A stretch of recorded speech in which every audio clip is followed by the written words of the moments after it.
அன்பு நெஞ்சங்களே, இறைவன் நமக்கு தந்த புதிய நாளிலே இறைவனுக்கு நன்றி கூறி இறை வார்த்தையால் நம் வாழ்வை பயனுள்ளதாக மாற்றுவோம்.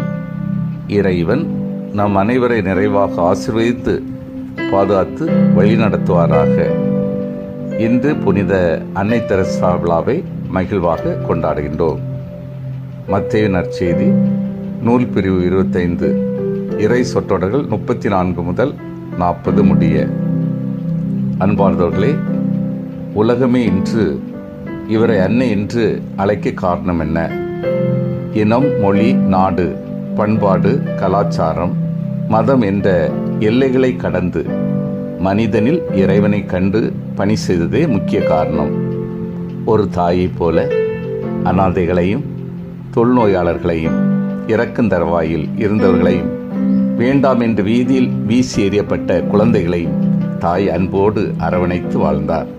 இயேசுக்காக, இயேசுவின் அன்பிற்காக அவரது வார்த்தை வாழ்வாய்க் கொண்டவர் அன்னை தெரசா. யுகோஸ்லாவிய நாட்டிலுள்ள ஸ்காப்ஜே என்னும் ஊரில் வசித்து வந்த நிக்கோலா திரானா என்ற அல்பேனிய நாட்டை சேர்ந்த தம்பதியருக்கு 1910 ஆகஸ்ட் 26ஆம் நாள் 3வது குழந்தையாக பிறந்தார். ஆக்னஸ் கொன்சகா என்பதுதான் தெரசாவின் இயற்பெயர்.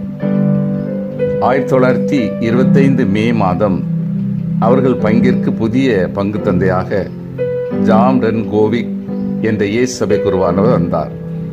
இவரால் ஆரம்பிக்கப்பட்ட அன்னை மரியாவின் பக்த சபையில் அங்கத்தினராக ஆக்னஸ் இருந்தார்.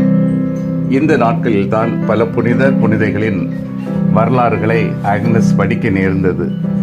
எங்கோ பிறந்து, எங்கோ வளர்ந்து, எங்கோ பணிபுரிய மனவந்து நாடு கடந்து நல்ல சேவை புரிய சென்ற புனிதர்கள் துறவரத்தார் பற்றிய செய்திகள் அவள் நெஞ்சை நேரிட்டது.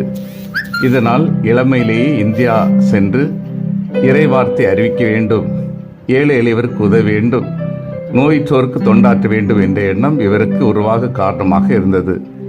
யுகோஸ்லோவியாவிலிருந்து இந்தியா வந்து பணிபுரிந்தவர்கள் எழுதிய கடிதங்களையும் அவர் படிக்க நேர்ந்தது. வாழ்கின்ற காலத்தில் தம்மை சுற்றிய 10 பேருக்காவது பயன்படும்படியாக வாழ்ந்துவிட்டு போகவில்லை என்றால் அது என்ன வாழ்க்கை என்ற வார்த்தைகள் ஆக்னஸை சிந்தனையில் ஆழ்த்தின. 16வது வயது இளம்பெண் ஆக்னஸுக்கு துறவு மனப்பான்மை துளிர்ந்தது. பிறகு லொரோட்டா கண்ணீர் மடத்தில் துறவியாக 1928 சேர்ந்தார். 1928 டிசம்பர் 1ஆம் நாள் கப்பல் வழியாக இந்தியா புறப்பட்டார்.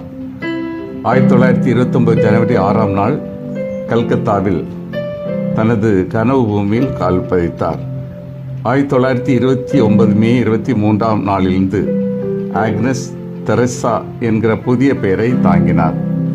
புனித தெரசாவை தனது வழிகாட்டியாகவும் பாதுகாவலராகவும் இதயத்தில் ஏற்றுக்கொண்டார்.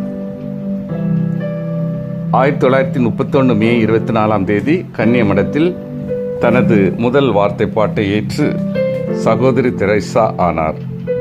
கல்கத்தாவில் உள்ள புனித மரியாள் பள்ளியில் ஆசிரியையாகவும் தலைமை ஆசிரியையாகவும் ஏறத்தாழ 17 ஆண்டுகள் பணியாற்றினார். 1937 மே 14 தனது இறுதி வார்த்தை பாட்டை ஏற்றார். 1946 செப்டம்பர் 10ஆம் நாள் டார்ஜிலிங் நோக்கிய புகைவண்டி வழிப்பாதையில் இறைவனின் குரல் அவர் இதயத்தை தட்டியது. சேரிகளுக்கு செல், சேவைகளை செய். இந்த நினைவும் இந்த நாளும் தான் அன்பின் பணியாளர் சபை அவதரிப்பதற்கான அடித்தளமாய் அமைந்தது. 10/9/1946 தெரேசாவின் வாழ்வை திசை திருப்பினாலும் இதுதான்.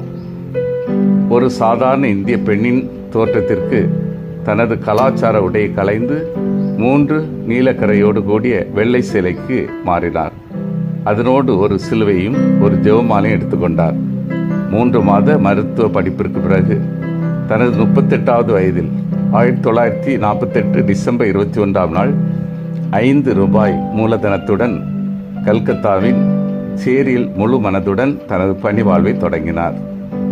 கன்னிய மடத்தை விட்டு வெளியே வந்தவுடன் தெரேசா தங்குவதற்கு தந்தை வான் எக்ஸம் முயற்சி மேற்கொண்டு ஆல்பர்ட் கோம்ஸ் வீட்டின் மேல் மாடியில் தங்க இடம் ஏற்பாடு செய்து கொடுத்தார்.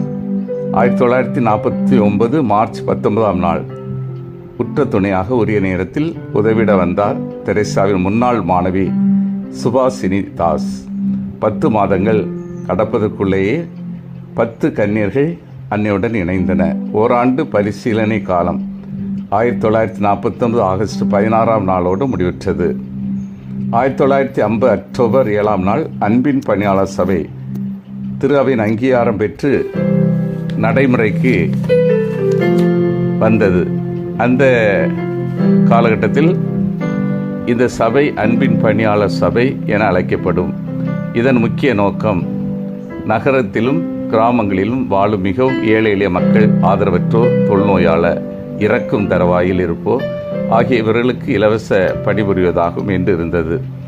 இதை பெற்றுக்கொண்ட போது அன்னையின் கண்களில் கண்ணீர் கரைந்தோடியது. இதன் அடிப்படையில் நிர்மல் ஹிருதயா இறக்கும் நிலையில் கைவிடப்பட்டோர் இல்லம், காந்திஜி பிரேம் நிவாஸ் தொழுநோயாளிகள் குடியிருப்பு, நிர்மல் சிசு பவன் குழந்தைகள் காப்போம் என பல இடங்களில் ஏழை எளியவருக்கு பணிபுரிந்திட இல்லங்கள் அமைத்தார்.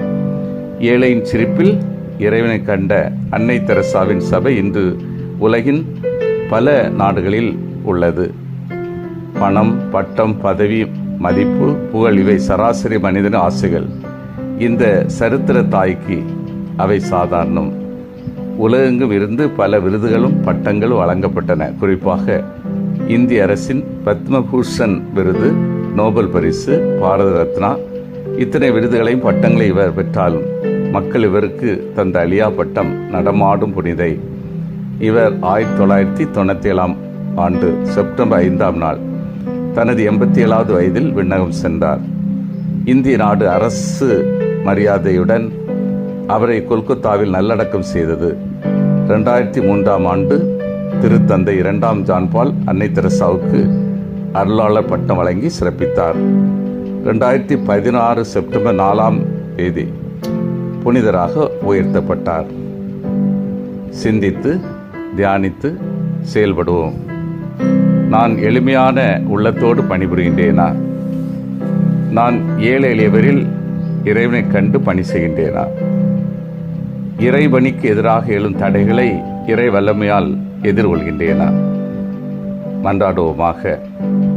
வல்லமை மிக்க இறைவா, நாங்கள் அனைவரும் எளிமையான உள்ளத்தோடு பணிபுரியவும், ஏழை எளியவர்கள் மத்தியில் இறைவனை கண்டு பணி செய்யவும், இறைவணிக்கு எதிராக எழும் தடைகளை உமது வல்லமையால் எதிர்கொண்டு சான்று பெறவும் வரம் தாரும். ஆமீன்.